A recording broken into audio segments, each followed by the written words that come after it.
Today I'm rating 10 watercolor books that shaped my art. So stay tuned. Number 10 is Watercolor Pour It On. This is an amazing book, highly recommend for teaching glazing. It will transform your watercolors. I loved it. Number 9, Capturing the Magic of Light in Watercolor. This is inspirational. It will show you how to use light and just like how beautiful your paintings can really sing once you work on that. Number 8, Jean Haynes, Color and Light in Watercolor.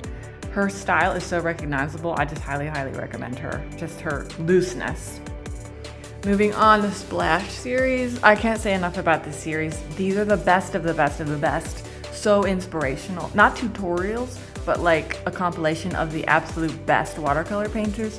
It will blow your mind. Moving on, Creating Luminous Watercolor Landscapes by Sterling Edwards. He's a great teacher. If you're more of a beginner, highly recommend his books. Moving on, Painting Spectacular Light Effects in Watercolor by Paul Jackson.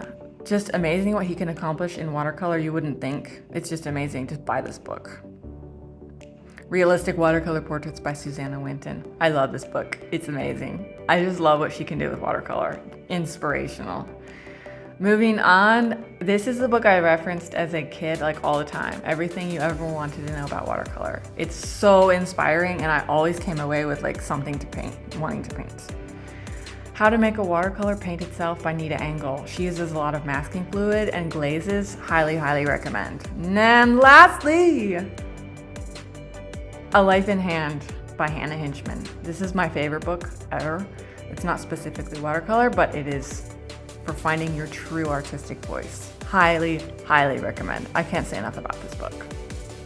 Lastly, it's your turn. Have you read any of these books? Let me know what you think.